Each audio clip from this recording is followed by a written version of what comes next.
KXAN investigators have been piecing together the timeline of warnings in Kerr County the day of the deadly flood. Evidence we've collected includes dispatch audio and FEMA data, and it shows local officials did not send out alerts for hours after a National Weather Service warning, and the more targeted alerts didn't go out for days. Our Josh Hinkle spoke with the county's former IT director who helped introduce the system there and is now calling for county leaders to step down for their decisions surrounding the disaster. What connection did you have specifically with the Code Red system? When it was time to set up new users to help the sheriff with the initial technical parts of it, make sure all the computers could, log into it and use the system. Those were my main duties. From his home in Kerrville, John David Trollinger spoke with me by phone about his concerns leading up to the flash flood that killed more than 100 in Kerr County. He pushed for the county to bring on the subscriber-based Code Red emergency alert system when he served as IT director. Today, that system is connected to iPause, which alerts all phones in a geographical area regardless of enrollment. A county official has to actually push a button. That's right. There's no automation at all, Josh.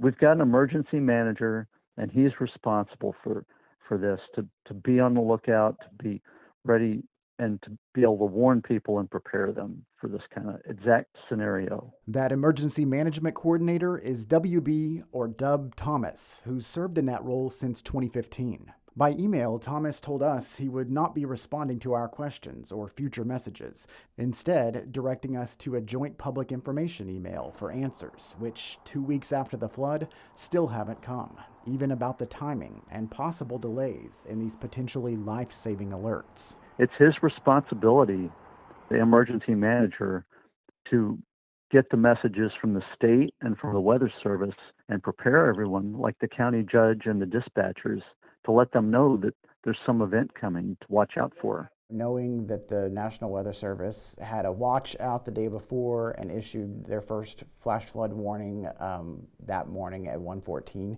when do you feel like an alert should have gone out by the county? The day before, July 3rd. And that's why I'm so mad. Is there any way we could send a code red out to our Hunt residents asking them to find higher ground or stay home? In Kerr County dispatch audio we obtained from a credible source, an area volunteer firefighter is heard requesting an alert go out hours after that weather warning at 4:22 a.m. The response? More waiting. We have to get that approved with our supervisor. Why would they have waited? That's my question. It's incompetence. It's a leadership failure. Consider, discuss, and take appropriate action to add iPause, Integrated Public Alert Warning System, to our current Code Red contract. Dub Thomas. In 2020, the year after Trollinger retired from his IT post, Dub Thomas brought the system upgrade before the county judge and commissioners for approval, detailing his knowledge of how it works. The judge just read iPause is the Integrated Public Alert Warning System. It's run by FEMA. It's an umbrella for several different types of communication systems that we can use along with our Code Red to notify folks when they're here in Kerr County about a flood. Do you feel like officials in Kerr County understand the system? Yes. I use Code Red, that I'll be able to, once I've taken the webinar for it, but it'll show me how to access that iPause system via Code Red. Responding in recent days to concerns over alerts, Kerr County Sheriff said an after-action review would eventually happen. And I know that's going to be asked over and over. Please understand that. We're not running, we're not going to hide from everything. That's going to be checked into at a later time. We've tried talking to the sheriff, to the county judge, to the emergency management coordinator. Now all of those requests are going to a joint information center, and by law they've been able to delay their response to us due to the disaster. So I'm telling you, on this public information, you're going to be stonewalled. You're going to be harassed. If you ask questions, you will receive harassing responses. I don't know what they call it. Deflection. I think that's the word I saw somebody use. You will be made to feel guilty just for asking for the information. I don't see anything that the county needs to do differently other than get a new sheriff and a new emergency manager.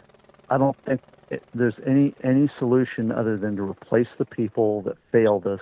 I asked Trollinger why he retired in 2019. He said he disagreed with a county judge who's still in that post today. The public information team in Kerr County tells us in a statement, at this stage it would not be appropriate to comment on statements made by a former employee, and that the sheriff has promised a complete review of this incident, and that process is well underway.